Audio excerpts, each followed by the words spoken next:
Hi, I'm John. It's scripture time. I'm reading the book of Deuteronomy from the King James Bible, chapter 7, and I've got Logan here helping me out.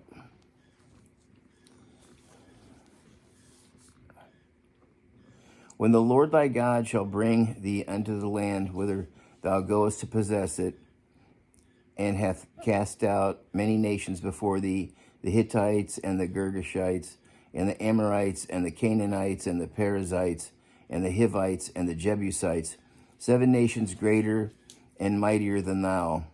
And when the Lord thy God shall deliver them before thee, thou shalt smite them and utterly destroy them.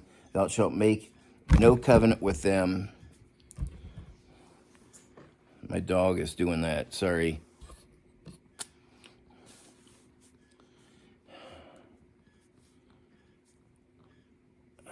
Okay. Make no covenant with them, nor show mercy unto them. Neither shalt thou make marriages with them. Thy daughters thou shalt not give unto his son, nor his daughter shalt thou take unto thy son. For they will turn away thy son from following me, that they may serve other gods. So will the anger of the Lord be kindled against you, and destroy thee suddenly.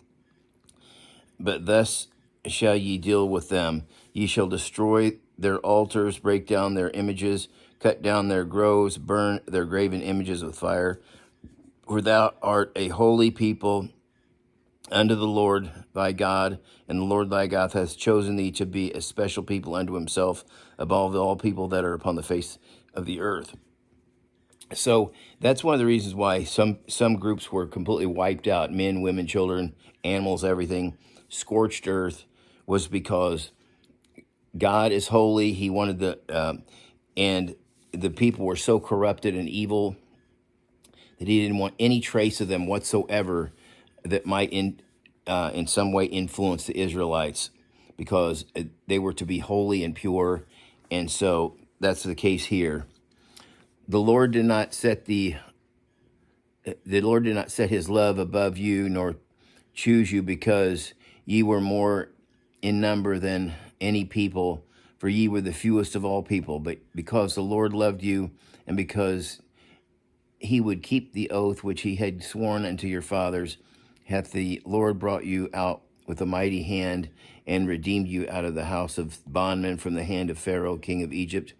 Know therefore that the Lord thy God, he is God, the faithful God, which keepeth covenant and mercy with them that love him and keep his commandments to 1,000 generations, and repayeth them that hate him to their face, and to destroy them. He will not be slack to him that hateth him. He will repay him to his face. Thou shalt therefore keep the commandments and the statutes and the judgments which I command thee this day to do them. Wherefore it shall come to pass, if ye hearken to these judgments and keep and do them, that the Lord thy God shall keep unto thee the covenant and the mercy which he swore unto thy fathers, and he will love thee and bless thee and multiply thee. He will also bless the fruit of thy womb and the fruit of thy land, thy corn and thy wine, thine oil, the increase of thy kind or cattle, and the flocks of thy sheep, in the land which he swore unto his fathers to give thee. And thou shalt be blessed above all people. There shall not be a male or female barren among you, or among your cattle. That's huge. And the Lord will take away from thee all sickness, and will put none of the evil diseases of Egypt, which thou knowest, upon thee, but will lay them upon them that hate thee. And thou shalt consume all the people which the Lord thy God shall deliver thee. And thou shalt consume all the people which the Lord thy God shall deliver thee. Thine eyes shall have no pity upon them, neither shall they observe their gods, for that will be a snare unto thee. If thou shalt say in thine heart, these nations are more than I, how can I dispose them? Thou shalt not be afraid of them, but shalt well remember what the Lord thy God did unto the Pharaoh and unto all Egypt, the great temptations which thine eyes saw, and the signs and wonders, and the mighty hand, and the stretched out arm, whereby the Lord thy God brought thee out. So shall the Lord thy God do unto all people of whom thou art afraid. Moreover, the Lord thy God will send the hornet among them until they that are left and hide they that are left and hide themselves from thee be destroyed. Thou shalt not be frightened of them, for the Lord thy God is among you, a mighty God and a mighty God and terrible. And the Lord thy God will put out those nations before thee, little and little thou mayest not consume them all at once, lest the beasts of the field increase upon thee.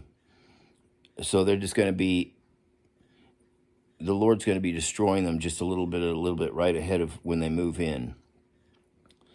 But the Lord thy God shall deliver them unto thee, and shall destroy them with a mighty destruction until they are destroyed. And he shall utterly deliver their kings into thine hand, and thou shalt destroy their name from under the heaven.